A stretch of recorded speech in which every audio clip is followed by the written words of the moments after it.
Hey everyone, thanks for being here. Hope you're all enjoying the long weekend. And we're really excited to be starting off this year's event with Tanaya Khadke. Those of you who follow us on Instagram might already be familiar with her work. We shared her work a couple of times, as well as the entire 36 days of time last year. Um, yeah, for the newcomers, I'd like to tell you a little bit about motion sickness. We're a small but steadily growing online community for Indian motion designers. It was started a couple of years back, and we exist mostly on Discord, Instagram, and YouTube currently. And the goal with this group is to connect motion designers from across the country and put the spotlight on many talented people out there. And to also provide a space where we can discuss all things motion and exchange insights on working in the industry and what we can do to push the motion design scene in India to an international standard. And coming back to today's talk, I'll tell you a little bit about Tanaya. She is an Indian motion designer and illustrator, currently based in New York. And she's worked with many big names. And in today's talk, she'll be covering how she uses design principles in her motion design work. We will also be recording this talk and uploading it to YouTube later. And we'll attach links to how to join our Discord community, links to Tanaya's work on the chat as well. The talk is supposed to be roughly 40 minutes, and after that, we will take questions from the audience. In case you have questions while the talk is happening, please feel free to type it out into the chat, and we'll address it later. Now I'll hand it over to Tanaya. Hi, thank you so much. I'll just present my screen so that we can just get started.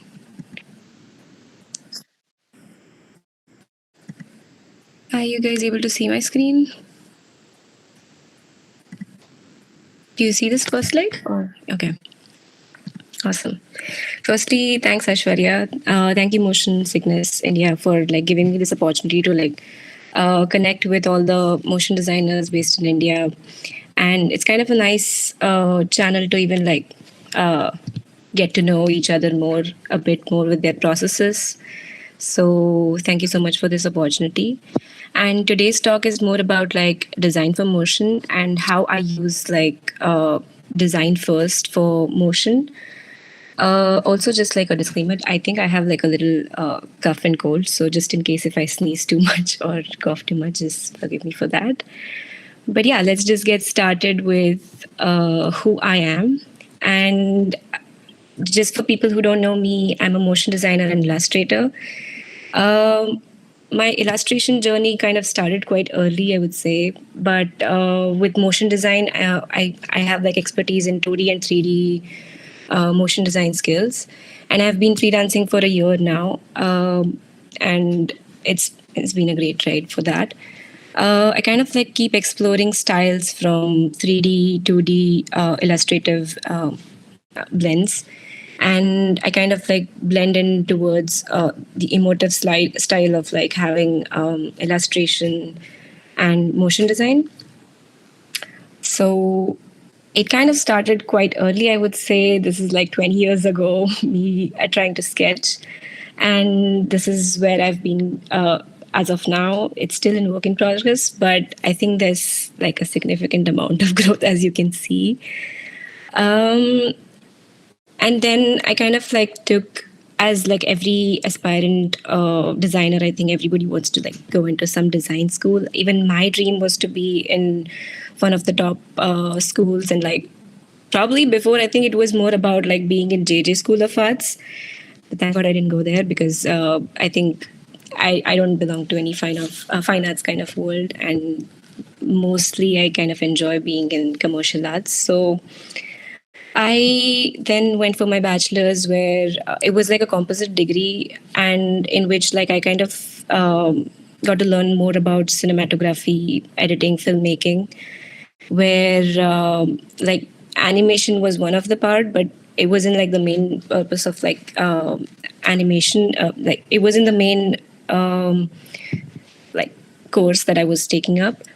But I think most of the motion designers, they kind of learn through going online or just going through any tutorials or tutors outside in India. I also like joined Mac Arena, and I kind of like learned softwares over there like Illustrator, Photoshop, and After Effects, and I kind of like explored more of these options through collage style, cell animation, and like animating logos and stuff. And later to it, like I realized that I also wanted to like carry my illustration skill set, which I kind of like developed on the side of it. So I kind of like worked towards being an illustrator as well. That was like for just for passion. Initially, like it was difficult because there was no guidance over there, but I kind of like kept practicing it. And as you can see, like the early stage was quite different than what it started growing towards.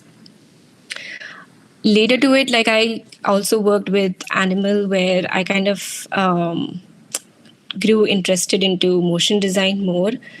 And I think working in the industry kind of helps you so that you know where you like have to improve yourself in a way. And there's where I decided that I wanted to like take up masters and just dive into more into like motion design world. And I mastered the art of like illustrative motion design while at SCAD. So yeah, like I think mostly if you can see in these illustrations as well, there's like one thing that stands out more is the colors that I use in it. And most of my works have a lot of colors in it. It's because like I really enjoy working with colors, and like how colors like bring in that emotion through my work.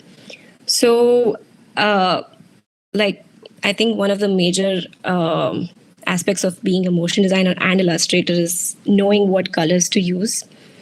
And through like one of my graduate films that I did while at SCAD was this project Memory.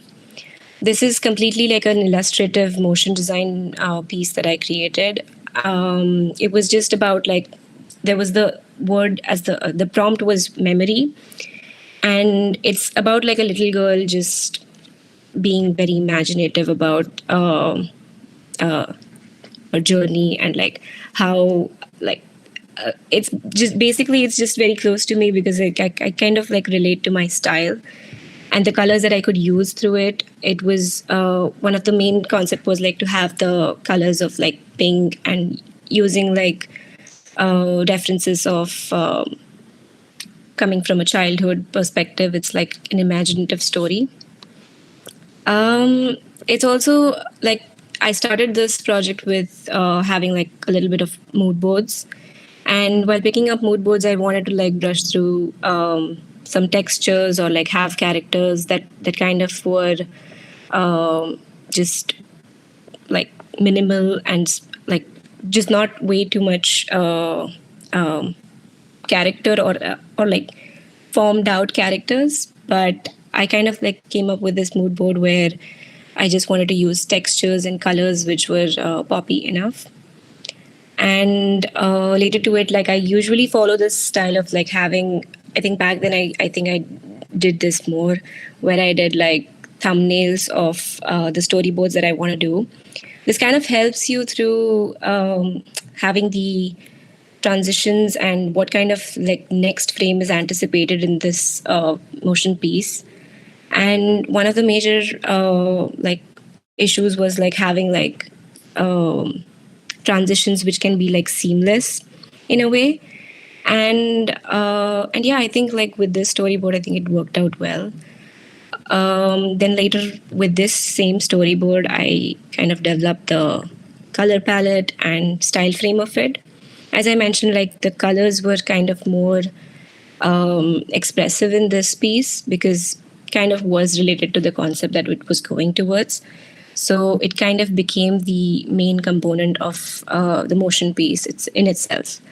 I haven't attached the video in this because I think that sometimes gets a little laggy because of the screen sharing option, but you can definitely go ahead and like share. Go ahead and like check my website and this motion piece specifically. But yeah, I think one of the main components of like having started with like motion pieces or illustration is like having a concept in mind. so that you can kind of build through it. And with concept, it can get like you need to like know what exactly you want to do.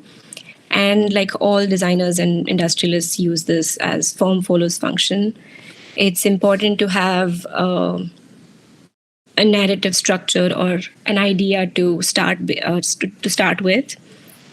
And one of my pieces that I like did for last year's 36 days of type was also like in 36 days of type last year, I kind of wanted to have a narrative structure to each letter, and I kind of like created a story in itself. So with its shape or type, I kind of like illustrated and animated each letter so that it just has like a narrative style to it. And with conceptualizing, I think I use this part of like having visual metaphors of what could be done with that specific letter.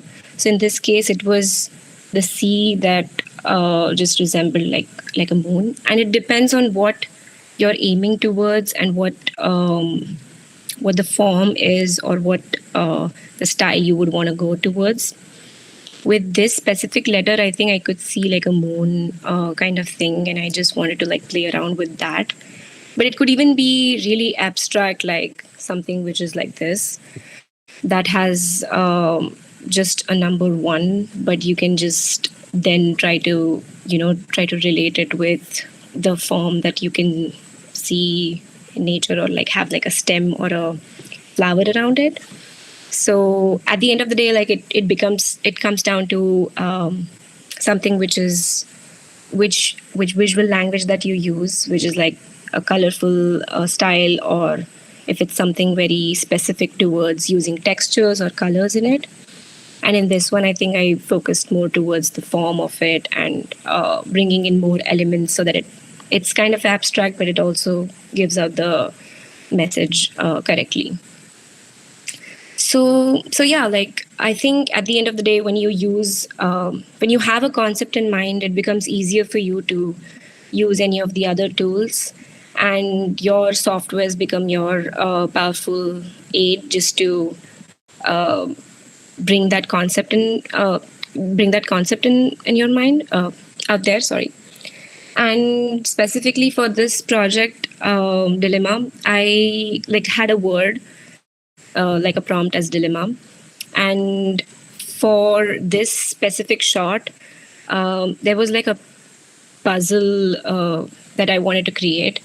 And because if it could be really tedious to just do it in After Effects, so I like use Cinema 4D just to uh, get that sense of having a puzzle that's breaking through. So, like I said, like your tools then become your uh, aid to just come up with that, to bring that concept together.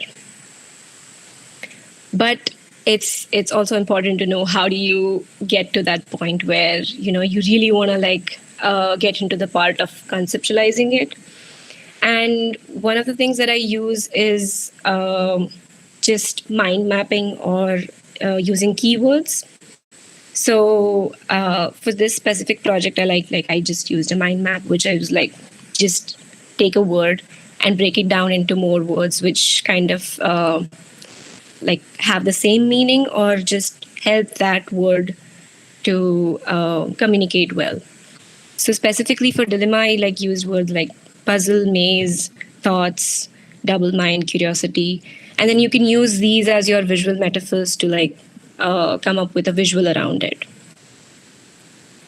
And then the second thing is like having visual referencing of your, if it's specifically towards a brand or a concept, it really helps to have like a visual reference of what exactly you're going to do.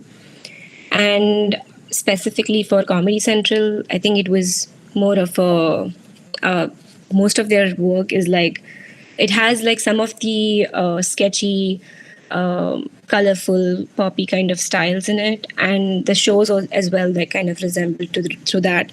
So I came up with this concept of like having those lines move towards the next frame, and then having like cutouts of the images.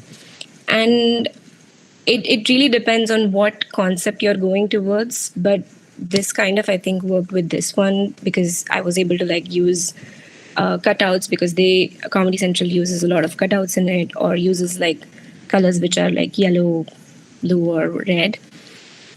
And yeah, like if you have these two things in your conceptualizing, it kind of helps you get to a point where you understand what your concept would be like. And yeah, like then comes the part where you can just go ahead and like storyboard your concept. And for that, I think I really use just a very simple technique of like using lined or outlined storyboards.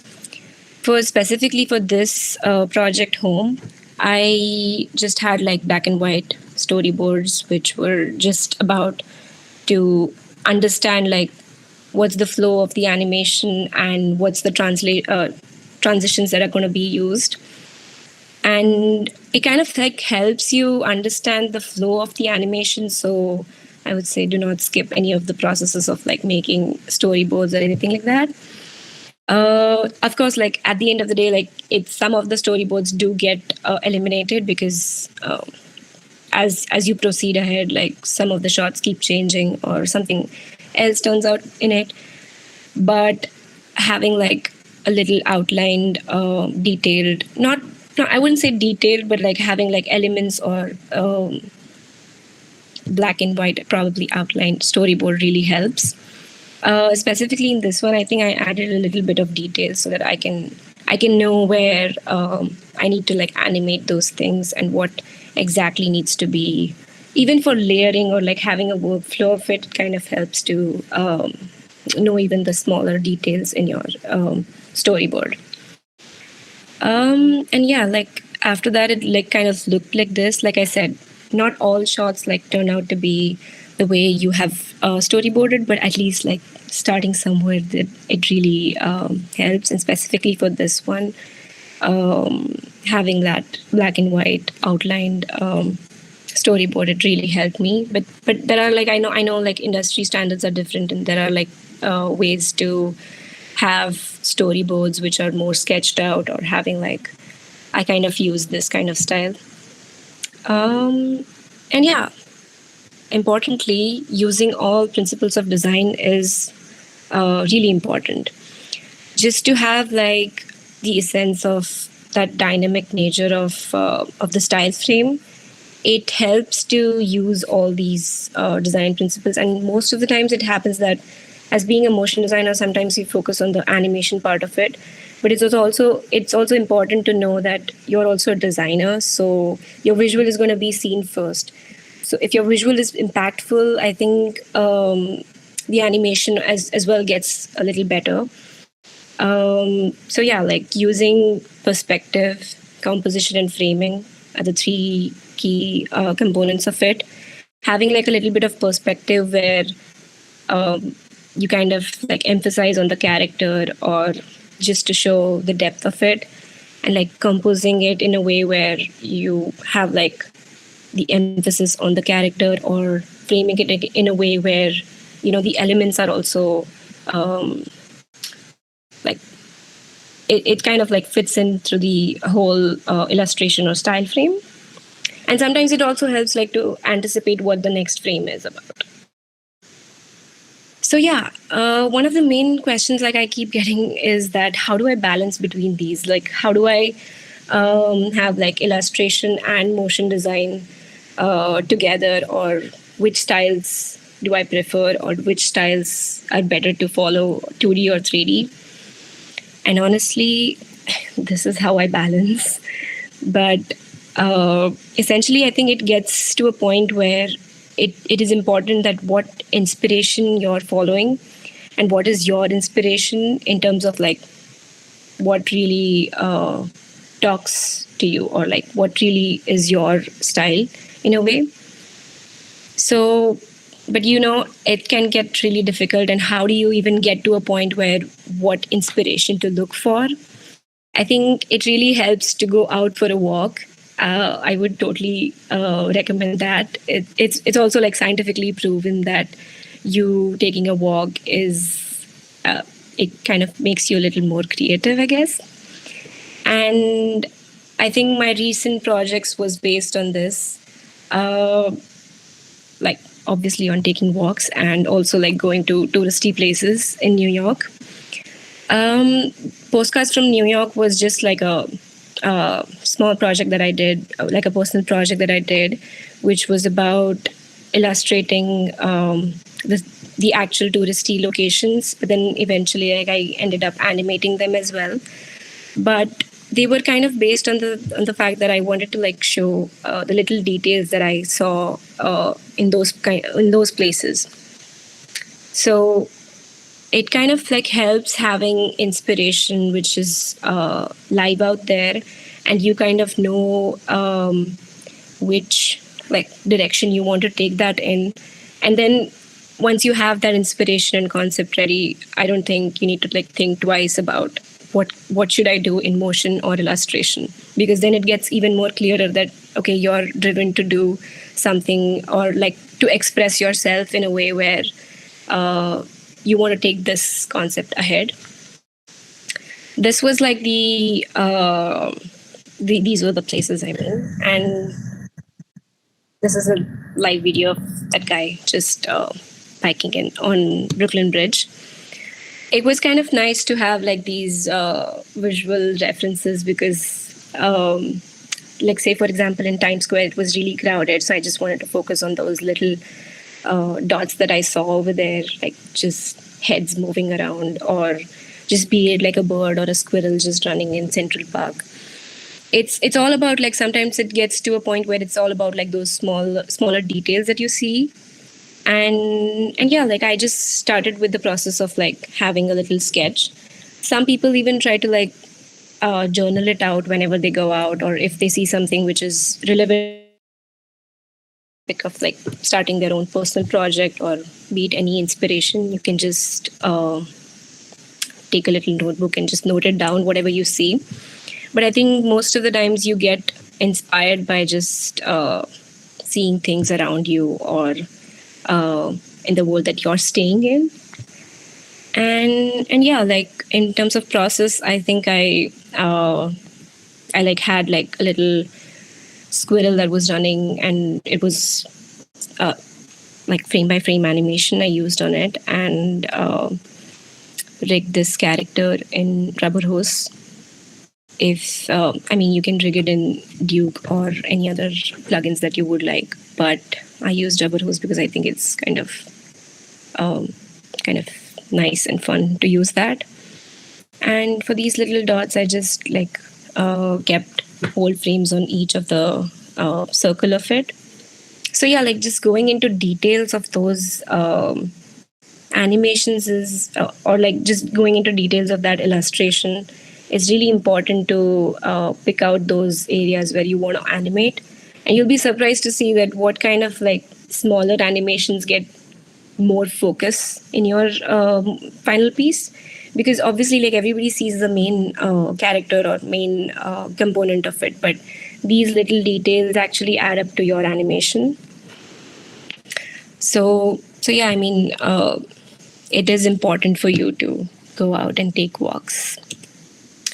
And this is the final piece that then was turned out.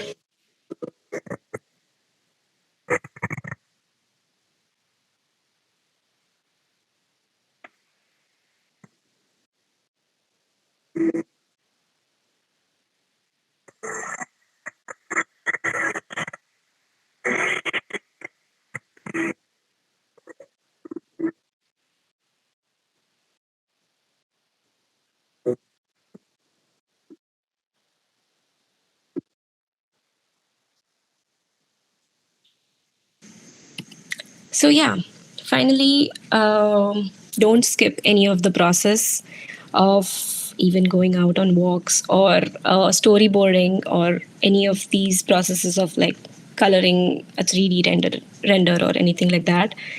Because I think at the end of the day, it really comes down to your style, and it doesn't hurt to like work a little extra for your animations.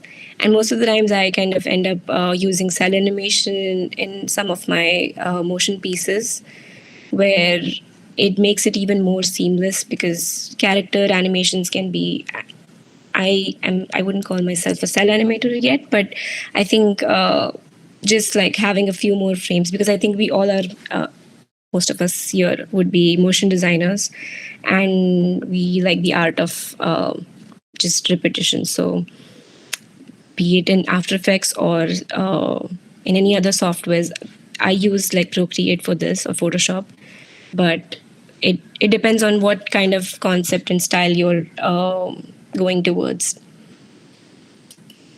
So, and do not, I wouldn't say, I hope I don't hurt anybody's feelings about creating style frames in After Effects, but I think it's really important to use the other tools of like Illustrator or Photoshop or Procreate, because I think sometimes After Effects can have like, it can make you a little lazy, because firstly, it might not have all the tools that Illustrator has. And if you want to add like any textures in Photoshop, or if you want to combine any of these tools to, create that style frame, it's important to have like a storyboard and a style frame separately, and then have it in like After Effects, so that you just like don't directly dive into After Effects and be very clueless about it. But of course, like using both of them in a better way, like having like textures and distortions or anything like that in After Effects can help. But essentially, keeping them separate can just even help with the workflow, if anybody is a producer over here. And yeah, like at the end of the day, your process is your style. So it's kind of better to follow all these things, as like anybody's style can become Gordon Ramsay kind of thing. But it's kind of like important to have that process in your motion piece or illustration. So your process is what people come for, like freelance with you, or they would want to work with you for. So do not skip any of these processes, even if it's like traditional or conventional or however it is. You just have to like keep building over your style in terms of like that process that you're going towards, because once you have like your software toolkit, I think it comes down to conceptualizing and your inspiration from where you get that. So like I said, again, I think these three are the magic ingredients for your design, because inspiration then leads to a concept, and having like a color that sets a tone for your design is really important, and that communicates through your visual language. And I think color is something, it's the first thing that you see in a visual, but I think that's something that sets the whole tone and like emotes all the emotions, or whatever you want to communicate through your visual designs. And yeah, like lastly, don't be afraid of any new techniques or styles, or any of these AI or any other platforms as well, because I think at the end of the day, these are just tools to help you with your concept. So just keep working towards it, and that's how like I have worked till now, and that's the journey that I had with my motion and illustrations skill set. And lastly, I have like a small collab for all the motion lovers out here. If at all, like you guys are interested, I don't know how many of you have 2D or 3D skill set here as of now, but if you are interested, there is like a little piece that I've animated. You can have it in your own style, and we can just have like a collaboration of mashing it up with all the different styles that we get. It's just like a 3-second short video. You can use 2D or 3D or like any collage composition or anything that you like. And yeah, like feel free to like use your styles and design techniques. This is just a rough skeleton of how it's going to look, and I think I will just like be using cuts in it to just loop it out into different styles that you guys would submit. But it's open for anybody, and I just have like a small link if you guys want to like scan this QR code and like just go ahead and like drop your email address. I'll just send you this file. You can submit it to me by Monday. I don't know. I think that would be Tuesday around afternoonish. And we can just have like a little collaboration over here. And with motion sickness, of course. But let me know if you guys are interested and if you guys want to like know more about this. And yeah, follow through my journey over here on my website or Instagram if you guys want to scan any of these codes over here. I still have like a little bit more of my process on my Instagram. And I'm still updating my website, of course. But I think you can definitely reach out to me if you have like any other questions. And we'll also like be talking after this talk. And thank you so much, Motion Sickness and Aishwarya, for giving me this opportunity. It's lovely to like even like share my own journey over here. So that's that. And if you guys have any questions, anything which is what softwares do you use, just let me know. Thank you so much.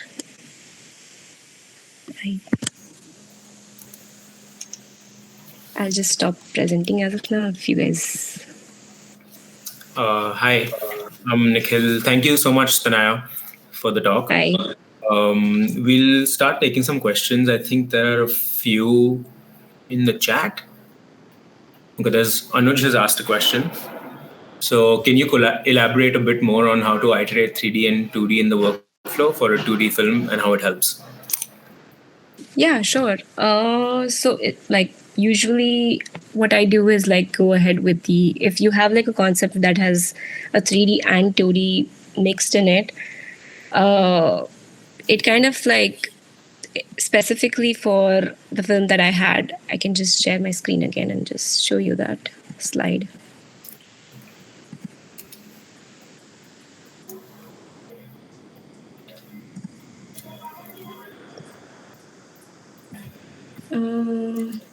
Yeah, so specifically for this one, I kind of ended up using 3D.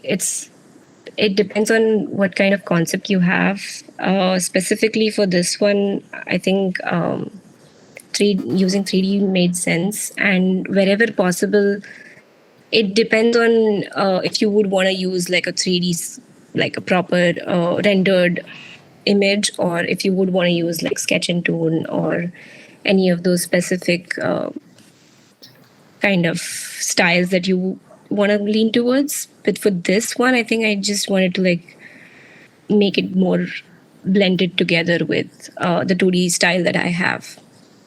And going towards the workflow, it also some of the things that needs to also be addressed is like if you have that kind of budget to like if it's like for a brand or a company, it depends if you have that kind of budget to like get a 3D motion designer, or if you yourself are a 3D motion designer, then that's well and good. But it kind of also is it depends on what concept you're going towards.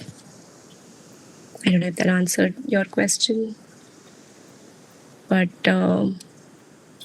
yeah, like having 2D and 3D mixed together can just help you understand like what it can just like visually communicate your story in a way.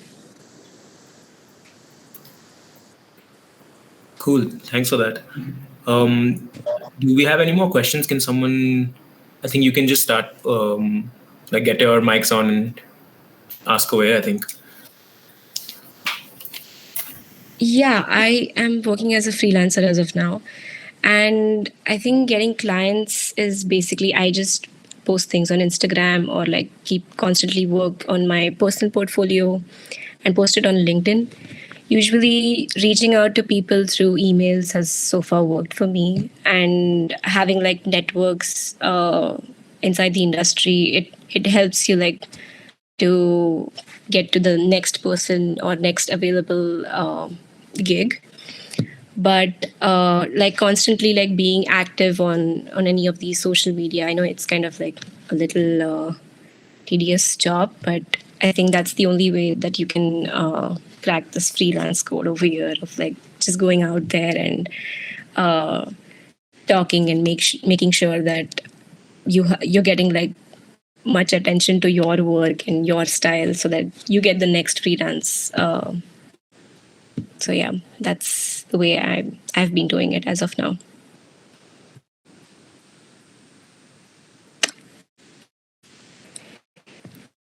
Do you get a work visa as a freelancer without sponsorship? You do. You can work as a oven professional, but as of now, I'm on my OPT. So, if OPT is like a 1 year after your graduation, so you get to like work on your freelance after that.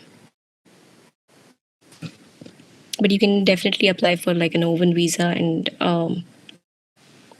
I think pay tons of money to get like that visa and just work over here as a freelancer.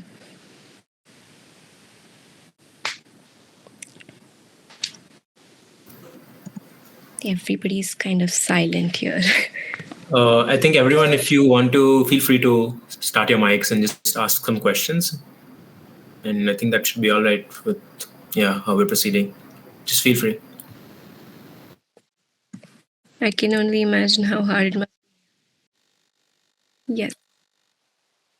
No, I was just reading someone's comment.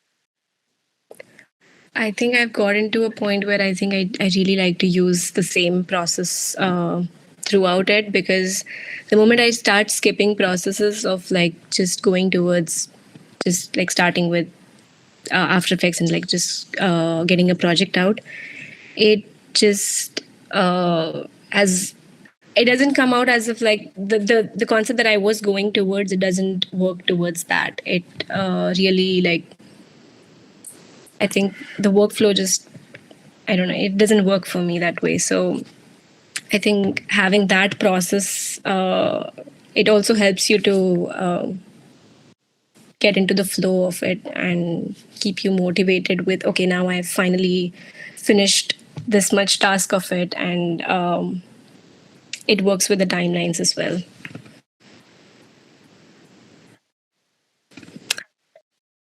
So yeah. What are some common mistakes and pitfalls during projects like these, and how would one avoid them?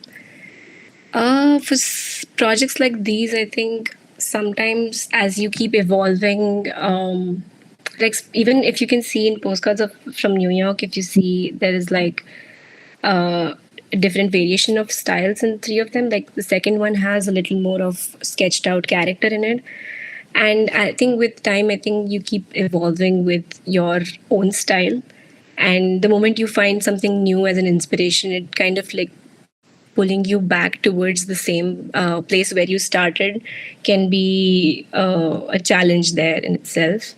So, like projects like these, when it's like something very for a personal project, when you have like the whole world of like inspiration to start and begin with, it can just be little tedious. But what I try to do is like I have like a rough sketch out plan of like what I'm going towards, and what kind of like, if it was like a postcard series, I already knew about that. And like having that plan and just completing that whole final project in itself is important. And having that plan in the first place, just like outlining whatever postcards you want or what kind of inspires you, and just going back to the same references that you used for the first one, it kind of is important. So that's how I kind of go towards it. Like I went back to the Central Park one because that was the first one I did. And then again, what kind of styles or what kind of like shapes I used for that, I kind of tried to keep them consistent throughout the next two of it, if that answers your question in a way. And what is one piece of advice you would give to your younger self? It's a good question. I think younger self, I still am young, but okay. I think probably like keep going, even if like don't think like you have reached to a point where you know everything. Just keep going and like keep evolving whenever you get like any new projects or new styles that you come across with. It doesn't mean that you have to like stick to one thing at the same time. So if you like keep like learning more things, you kind of add more things to your toolkit. So it helps your creative processes in a way. So just learning new techniques or learning whatever industry standards are there or motion design trends, it helps you a lot. So style is a very subjective thing at the end of the day. So that's probably one advice I would give. How do you get out of your comfort zone to try out new art styles? Again, like that, I think that also answers the same thing, that where I kind of like keep learning new things as I if I have like a concept in my mind that I want to like say, for example, if this postcard series if it was supposed to be done in 3D, I think trying that new style, because I have that inspiration of creating something like that, it kind of drives me to learn that new. I don't know if it's something towards that. It pushes you to learn that new art style and evolve yourself in a way. Did you apply to any other colleges for masters? Is SCAD a good choice for motion design? Oh yeah, SCAD is definitely a good option for choice for motion design. It's also one of the well-recognized colleges for motion design. And in a way, like having masters somewhere from abroad or from a new place, because I don't know that many motion design colleges in India. I think there is more towards animation, and the community engagement in itself helps you to grow altogether. And the kind of like networks you get, the kind of people that you are with, they push you towards what your goals were, and you stay focused in a way. So I think SCAD is definitely a good choice. I think it was a good choice for me as well. So that's that. Does it help having different styles to get more freelance projects? It does. You would be surprised that actually most of the freelancers that post their work out there, the actual work that they do is very different from what they post, or sometimes it can be closer to it. But at the end of the day, once you become a freelancer, I think it becomes like a full-time job of being an artist more than a freelancer. So whatever you see, sometimes whatever you see on the Instagram or on their profiles is more of their styles that they put in, and the actual work that you get to do is sometimes more towards explainer videos or text-based animations. And specifically, like even I have worked in some of the freelancers where I had to work with text or like type-driven or explainer videos kind of thing. It depends. Even like motion editing and all of those things, even you get a hold of that. But I think the sense is that once you know that what your style is, and once you can like blend in with uh, animation or motion design, most of the clients, they just want you to be aware of these basic fundamentals so that they can use them in their like videos. So it also is again very subjective thing. Freelancing is a whole different world altogether.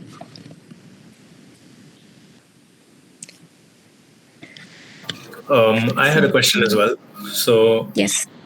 being in New York, do you see anything like new coming up in terms of trends for this year in motion? Anything Oh, anything that's like completely new that we're not seeing yet, or some new techniques being used, or more of, I don't know, AI related or AR VR related things happening? I think I would say I wouldn't like I still wouldn't say that I do know about it or anything like that, but people are shifting from like 2D to 3D and 3D to now being able to like know at least the VR kind of side, because I think not so long ago, I think even Vision Pro or any of these devices were just introduced very recently. So probably later towards, I don't know how long would it take, but there is a kind of trend that is going towards mainly like 3D and VR, I would say. And even having like 2D animations with 3D is another thing, that like using Cinema 4D for, you know, like any of the sketch and tune styles in motion design, and like just using it just because like it's faster in a process, because once you have like any of the characters rigged in it, you can just use them easily. So that's like that's one of the things that I think it's going towards it, but I'm not sure, because at the end of the day, I think a lot of these questions of having AI, is it like helpful, or how is it like changing like the whole workflow of everybody's design kind of thing? It really is very uncertain, because you still cannot design something which you cannot ask like the AI to like completely design whatever you have in your mind. So you just can use it like a visual reference, or I don't know. I'm not like completely for like AI as of now, but eventually I think it's evolving. So probably it might go towards 3D and VR. Yeah, that's all I have to say. Cool. Thank you for that. We do have a few more minutes to take a couple more questions. So please feel free to ask if you have anything else. And yeah, use the chat if you want to type it, or put your microphone on and yeah, just ask away. Yes.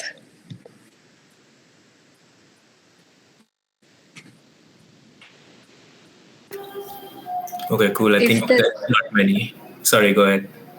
Yeah, I was gonna ask you like, are there any? Is there any progress with like motion design in India, and how is it like? How's the industry over there as of now? If you can. Yeah, it's a tough question to answer. I'm also pretty fresh to it.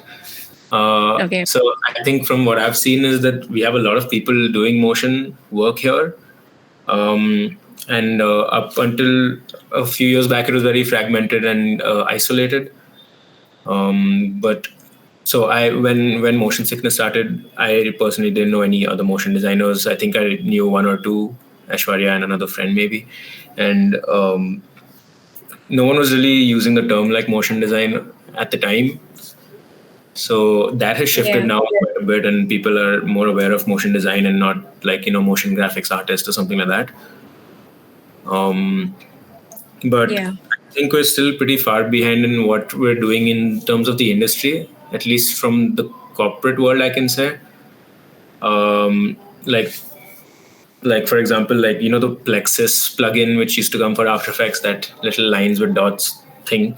Yeah. It's super rampant still and loved by like corporates who throw a huge amount of money to get very bad quality animations made. Um, but Yeah. but yeah, like I think so from the corporate perspective, like it is a little behind still. um it's not like they'll maybe call something motion design, but it will be much more of a motion graphics artist or a motion graphic, that that kind of a there's a distinction that I make as well. um Hmm. but yeah, with communities like F9 and motion sickness as well, like now what I think there are a lot of people who are just trying to get everyone together and form a community and just grow together and just see everyone's work and work together and collaborate and find out who's another motion designer on the internet. And that kind of thing is going on right now. And yeah, that's quite a nice trend to finally have. And I can see it growing quite significantly, and it's still nascent right now.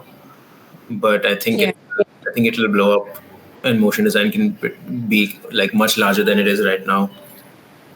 Yeah, Uh, that's true. yeah, I think like there are a bunch of really good motion designers. Like even in the last yeah, Rishabh we do and have Ram a lot of were, but like I think it comes down to a point where like even deadlines are really fast in India, and yeah, because of that, sometimes like the creative freedom can just be uh, like you don't get that much creative freedom at times. But it depends on the, I think as like motion designers we should be aware of this, that even we want to like put creative stuff out there, so just making sure that uh, we're using all the skill set that we know, and giving out the best out there is probably yeah, can just make it better. yeah. I think one more thing uh, in the Indian scene is that the finances are a little skewed still. Um, like in general, people getting creative work done in the country don't really want to pay um, your charges. So I think that's something which will probably still stick around for a while. But we're quite behind on that for like the kind of cost involved in doing like motion production or even animation or design for that matter. But yeah, I think I that'll think probably stay for a very long time, honestly. it's getting better though. Like I see there are a lot of motion designers. Even on LinkedIn, I kind of keep connecting with people, but there are a lot of motion designers who are kind of making that change. Yeah, But like I said, like it's just about having that awareness of constantly creating like good motion design, and just putting your yeah, like keeping that the thing in your mind that okay, no, even if like I get that kind of brief, I will try to push the best designs over there. So mm. I guess Yeah. We definitely do have some really good talent in the country, and yeah, one thing the motion sickness is trying to do is like curate that on their Instagram and try to have like one place for everyone to just see this kind of work. Um, so yeah, I that think we're also like Aishwarya and me keep discovering new motion designers and new work, which is really mind blowing, and some really high quality things as well. So it's pretty cool to like see that changing and see that like happening and be aware of it. yeah, that's nice. Like yeah, thanks for like making that community engagement and bringing all these people together. Really helps to know. Yeah, yeah, we like it too. Yeah, it's been really nice to have this kind of a like a community for like-minded motion people. Yeah, from the country. Awesome. I Cool. think I think there is one more question. Would you want to take that up? Yeah. It's, could you suggest some books on motion design? Yes, there is a motion design book by Sophie Lee. It's called, I forgot its name. Just give me a second. I think it's called Advanced.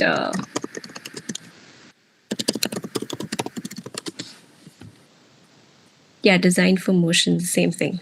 Of it's by a lot of designers. A lot of SCAD alumni are also in that book, and it's kind of like a really good motion design book that I came across. Even my professors had suggested me for that.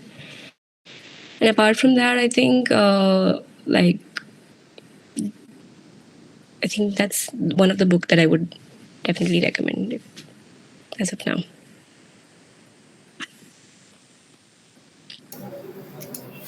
Cool. I think we're just on time. So Yeah.